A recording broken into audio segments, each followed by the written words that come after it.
갬성 큐티 9월 23일 수요일입니다. 청소년 매일 성경을 통해 하나님의 말씀을 묵상할 수 있도록 꾸며보고 있습니다.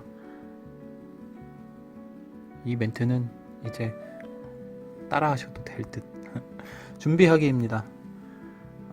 매일 성경과 노트, 펜이 필요한데 사진을 찍어봤는데 역시 저는 똥손입니다. 보통 이렇게 해놓고 묵상을 하는데 사진은 저랑은 거리가 먼 것 같습니다. 성경 읽기입니다. 9월 23일 창세기 49장이죠. 창세기 49장 13절에서 28절까지 야곱의 나머지 아들들에 대한 축복입니다. 스불론에 대한 축복, 이사갈, 단, 그리고 갓에 대한 축복, 그리고 아셀에 대한 축복입니다. 납달리까지 하고요.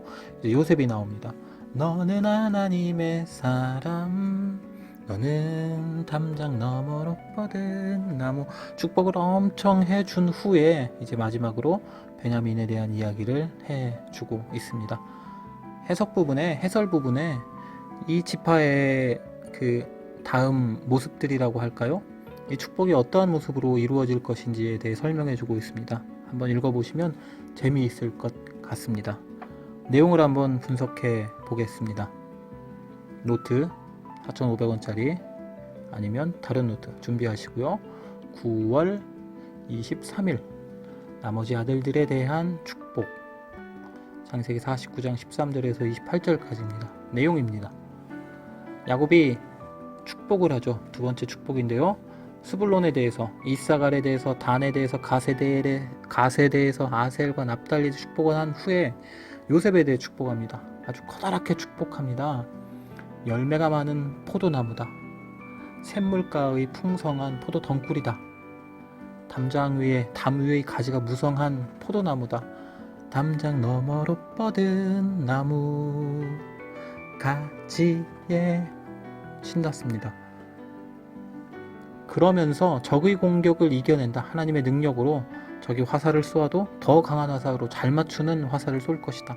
곡식과 자손의 복에 대해서, 그리고 야곱이 받은 이 커다란 복이 요셉에게 이어질 것이다 라고 축복해 줍니다. 베냐민은 굶주린 늑대라고 말해 주고 있죠. 싸움을 잘하겠죠. 그리고 사울이 베냐민 지파 출신입니다. 정리합니다. 야곱의 축복인데요. 형제들에 대한 축복, 요셉에 대한 축복, 베냐민에 대한 축복인데 요셉에게는 하나님의 능력으로 인한 승리, 자손과 장자의 축복을 이야기해 줍니다. 묵상하기인데요. 야곱이 자기 아들들에 대해서 축복을 해주고 있죠. 그런데 아들들이 어떻게 될 것인지에 대한 축복이 아니라 그들의 후손이 어떻게 될 것인지에 대한 예언이라고 할까요?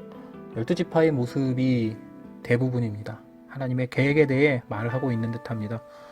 요셉, 도대체 어떻게, 왜 이런 축복을 받았을까? 분명히 그의 삶의 모습 때문일 텐데 왜 그가 어떻게 살았길래 하나님께 이렇게 복을 받았을까? 보디발의 집에서 17살의 외국인 노예가 하나님이 함께 하신다라는 걸 어떻게 사람들에게 보여줬을까요? 첫 번째, 일을 잘해서. 두 번째, 열심히 하고 성실해서. 세 번째, 행운이 따라서. 알 수는 없죠. 하지만 열심히 일한 이후에 그것에 대한 평가의 시간에 하나님께 영광을 돌렸을 것입니다. 이것이 1년, 2년, 3년이 쌓일수록 사람들이 요셉을 통해서 하나님이 함께하고 있구나 라는 걸 알게 되지 않았을까요? 빨간 펜입니다.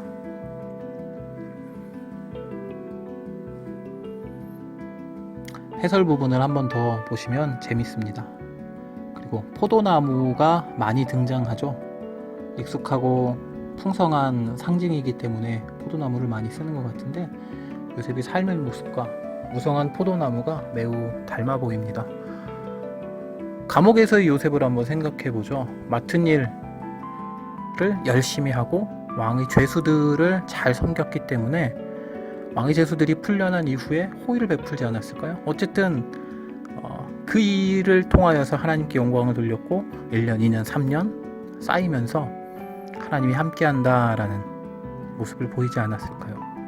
최선을 다하는 성실한 삶과 하나님께 영광을 돌리는 것으로 사람들이 하나님이 도우시는구나 라는 걸 알게 되지 않았을까요? 여기까지입니다.